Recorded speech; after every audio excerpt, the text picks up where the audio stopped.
So this heat map will clearly give you an idea of what sectors stand to benefit the most if there's a rate cut in GST. So in positive, it's positive for auto, cement, FMCG, consumer durable, apparel, retail, footwear and hotel. On the negative side, it's online gaming and tobacco. And when it comes to neutral, it's banks, NBFCs, capital market plays, capital goods, insurance, infra, pharma, metal, oil and gas and telecom. Now, if you look at the sector-wise impact, firstly, when it comes to the auto sector, there is a possibility of a GST rate cut from 28% to 18% for two-wheelers, specifically those which are 250cc and less, and for cars which are less than 1.2-litre engine. So, which are the companies that stand to benefit the most? It's Hero Moto, Bajaj Auto, TVS Motor, and Maruti Suzuki. When it comes to tractor, there's a possibility that GST rate cut could happen from 12 to 5%, and this will benefit Mahindra and Mahindra, VST tillers and Escorts Kubota as well. When it comes to FMCG, there's a possibility that the GST rate could come down from 12% to 5% for dairy products, packaged goods, juices and coconut water.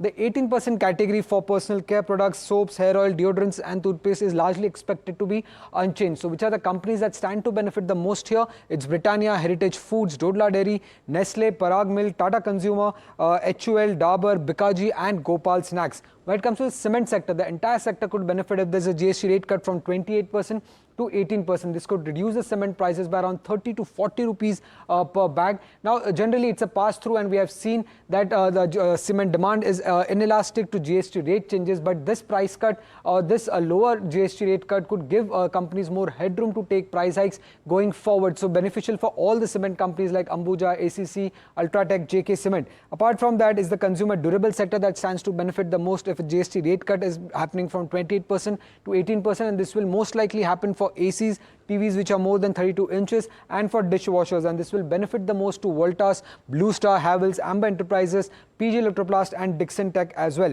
When it comes to apparel retail, there's a possibility that the GST rate cut from 12 to 5% could happen for apparels which are worth more than 1,000 rupees, and this will benefit the most to Vedant Fashion, Trent and Sisilk because their average selling price is usually more than 1,000 rupees per product. Now, when it comes to footwear, there's a possibility that GST rate cut might happen from 12 to 5% for footwear which is worth between 500 to 1,000 rupees. So, which are the companies that have an average selling price in that range? It's Bata India, Campus Active and Relax. So keep an eye out for these counters. In hotel sector, the GST rate cut from 12 to 5% could happen for hotel where stay per night is costing less than 7,500. And which are the companies which have an average room rent of below that amount? It's Lemon Tree, Kamath Hotels and Sayaji, and they stand to benefit the most out of this. Now, this could be negative only if there is an increase in GST rate from current 28% to 40%, and it will be negative for casino and online gaming companies like Delta Corp and Nazara Tech.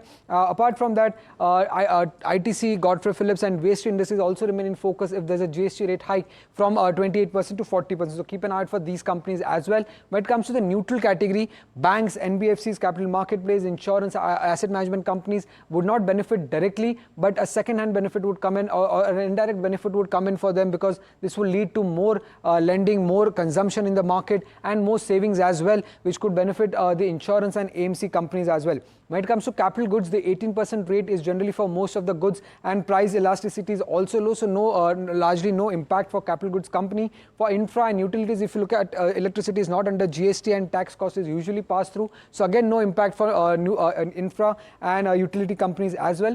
For pharma, the present GST rate is anywhere between 0 to 12%, so most likely it will remain the same. So not much of an impact coming in for pharma companies as well. For oil and gas, other than LPG, for metals, again 18% GST is applicable on steel and aluminium, and no one is expecting any major changes on that front as well.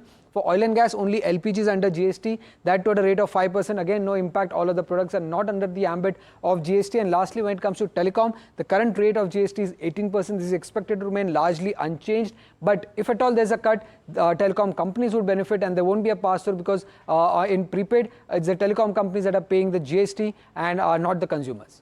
All right.